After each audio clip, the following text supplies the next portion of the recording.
মুগ ডাল একটা মজার ডাল। আমরা বিভিন্নভাবে এই ডাল খেয়ে থাকি। মুগ ডালের পিঠা তৈরি করে খেয়ে থাকি। বিভিন্নভাবে আমরা মুগ ডাল খেয়ে থাকি। খুবই মজার ডাল। হ্যালো এভরিওয়ান, আসসালামু আলাইকুম। Welcome back to my channel Raina's yummy food and blog. আজ আমি আপনাদের সাথে শেয়ার করব চিকেন দিয়ে মুগ ডাল। ভীষণ মজার এই রেসিপি রান্না করতে আমি কিছু চিকেন কেটে ধুয়ে পরিষ্কার করে নিয়েছি। এরপর এর মধ্যে দিয়ে দিয়েছি আদা রসুনের পেস্ট, হলুদ, মরিচ, ধনিয়ার গুঁড়া, গরম মশলা পাউডার, দিয়েছি লবণ। এখন খুব ভালোভাবে মেখে কিছুক্ষণ রেস্টে রেখে দিব। এরপর চুলায় একটা প্যান বসিয়ে দিয়েছি। চুলায় প্যান বসিয়ে তেল দিয়ে দিলাম। এখানে আমি আধা কাপের মতো তেল ব্যবহার করেছি। তারপর এর মধ্যে দিয়ে দিচ্ছি চিকেন দিয়ে এখন খুব ভালোভাবে আমি চিকেনগুলো ভেজে নেব। এটা ব্রয়লার চিকেন। এই তো চিকেনগুলো আমি ভেজে নিচ্ছি।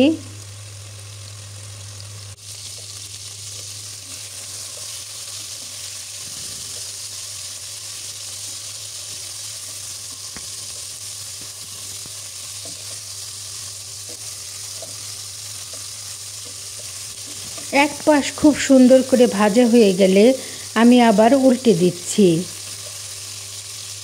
একটু সুন্দর করে হালকা লাল লাল করে ভেজে নিব।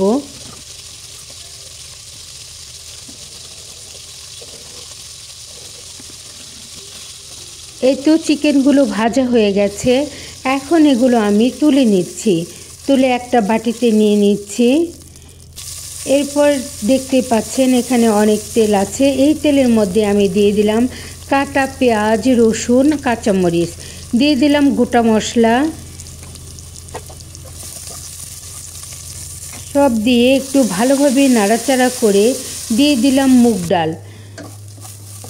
আমি এখনও এখানে কোনো ধরনের মশলা ব্যবহার করিনি, যেহেতু আমি মুগ ডালগুলো আমি আলাদাভাবে ভাজিনি, এই তেলের মধ্যেই ভেজে নিচ্ছি। এখন সুন্দরভাবে ভাজা হয়ে গেলে এই তো দেখতে পাচ্ছেন আমি ডালগুলো একটু লাল লাল করে ভেজে নিয়েছি হালকা। এরপর দিয়ে দিলাম আদা রসুনের পেস্ট পরিমাণ মতো, দিয়ে দিলাম লবণ। এখন দিয়ে দিব হলুদ, মরিচ, ধনিয়ার গুঁড়া। হলুদ, মরিচ, ধনিয়ার গুঁড়া আমি খুব কম ব্যবহার করেছি, আধা টেবিল চামচের মতো, কারণ মুগ ডালে একটু কম হলুদ, মরিচ, ধনিয়ার গুঁড়া লাগে, এই জন্য একটু কম করে দিয়েছি। এখন পানি দিয়ে ডাল সহ মশলাটাকে কষিয়ে নিব।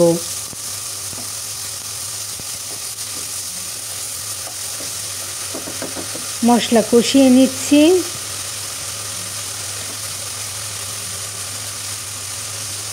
এখন এখানে দিয়ে দিলাম গরম মশলা পাউডার, শাহি গরম মশলা পাউডার।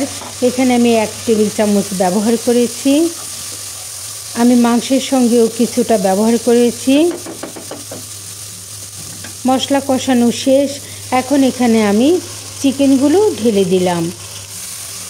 চিকেন ঢেলে দিয়ে একটু পানি দিয়ে কষিয়ে আমি ঢেকে রান্না করব।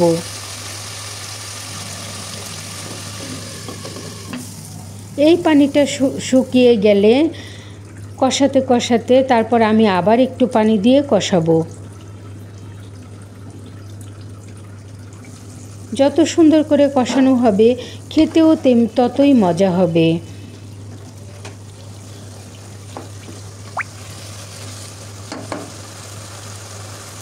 খুব ভালোভাবে মশলা সহ কষিয়ে নিচ্ছি।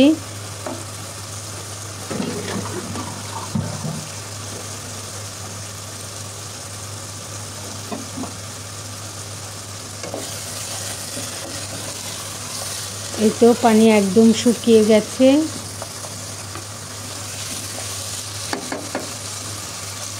ডালও প্রায় ফুটে গেছে।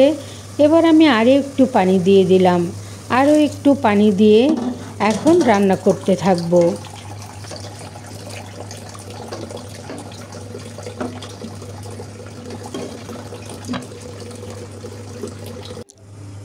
এখন ঢেকে রান্না করব। এই তো দেখতে পাচ্ছেন ডালগুলো আমার খুব সুন্দরভাবে ফুটে গেছে। আর কোনো ধরনের মশলা দিব না, এখানে আমি কাঁচামরিচ, পেঁয়াজ সব কিছু দিয়ে দিয়েছি, সব ধরনের মশলাই ব্যবহার করেছি। খুবই সুন্দর হয়েছে, দেখতেই পাচ্ছেন।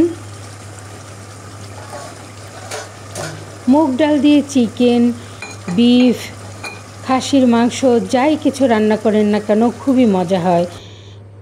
এখন ডালটা বাটির মধ্যে ঢেলে নিচ্ছি। দেখতেই পাচ্ছেন কতটা মজাদার হয়েছে। আমার পাশে থেকে এই মজাদার রেসিপি দেখার জন্য সবাইকে অসংখ্য অসংখ্য ধন্যবাদ। আসসালামু আলাইকুম।